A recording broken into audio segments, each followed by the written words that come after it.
Alright, back in the shed again with the R34. In this video, I'm going to be fitting these GKtech rear subframe braces to the subframe that just came out of the R34. So tonight's mission, trying to get this subframe out of the rear. So aim of the game here, we got to drop this whole subframe out so I can get this brace kit welded in. It's fairly straightforward. It's not the most exciting job in the world, but just give you a quick run through. So basically you just got to disconnect all the things that hold it into the vehicle. So coilovers are usually one of those things, but I've got them disconnected already. Then you got your brake line here and the handbrake cable. So for this I'll be taking the whole caliper off, then I can take the disc off to get the cable out. So yeah, not the most exciting job in the world. Anyway, I'll get to it.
There's the whole subframe out of the car now.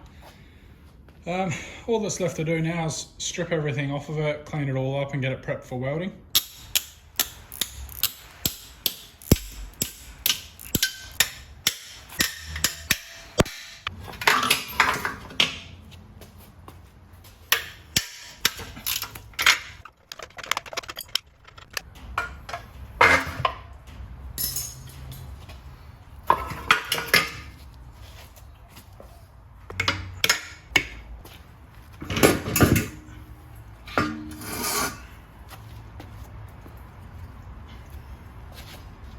So now that the subframe's out of the car, we can get a good look at these brackets and where they go.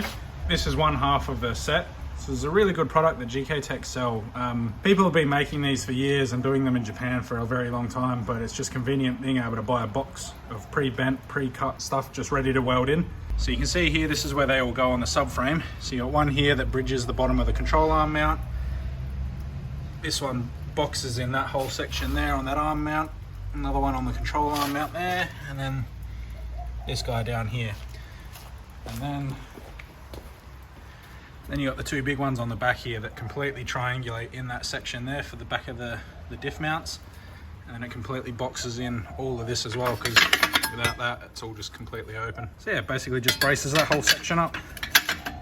And straight out of the box, they're a pretty good fit up. You don't really need to spend any time messing around with them, like, especially if you're MIG welding them.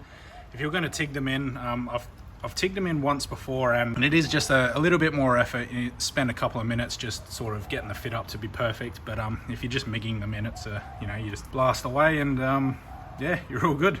So I've got to go around and clean up all of these surfaces that are going to be welded so that the paint's not there anymore. So I'll mark them out with text to go around and clean them all up, and then get to welding this in.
Okay, so that's that side completely welded out now.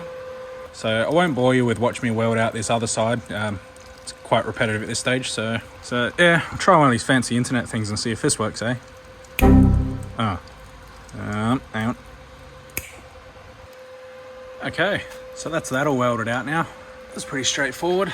This is, yeah, not too bad to do. This subframe was relatively clean. When I did my S13 one, it was covered in CV grease and years of grime and crap, so no, this was good. Literally all I had to do was clean the paint off and, yeah, weld it all in. So that was nice. Glad to have that out of the way now.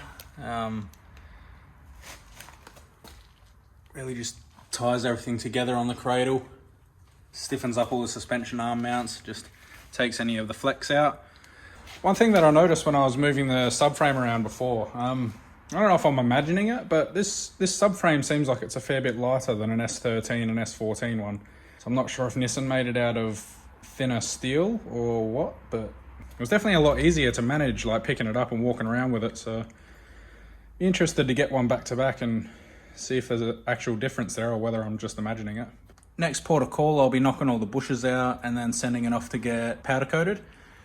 So I'll probably do the bushes, the powder coating, and I'm going to reinstall Nismo bushes through this whole subframe as well. So I'll probably do that all in one video at a later date. Now that the subframe's out, I can I'll probably pull the coilovers out, and then I think I'm going to pull the fuel tank out pretty soon and just start prepping underneath the car. So yeah, that's probably going to be the next port of call for the 34 until I can afford to buy the turbo and get the manifold side of things happening. So like I said in the last video, I'm really looking forward to getting this turbo stuff done. I'm sort of, it's a bit more exciting. Plus I've done a fair bit of like welding and fabricating stuff recently, but I haven't had a crack at making my own manifold before, so I'm actually quite excited for that. I think it'll be a fun job. Give me an excuse to whip the TIG welder out and have a play. So yeah, really looking forward to doing that. But anyway, I guess that's it for this one. So I guess I don't really have a great deal more stuff to do tonight. The subframe's all buttoned up now, so I'll probably just give it a quick hit of primer just so it doesn't rust. That certainly didn't take as long as I thought it was going to, and I definitely didn't end up with as much footage as I thought I was going to either. So anyway, thanks for watching like always. Yeah, guess I'll catch you on the next one.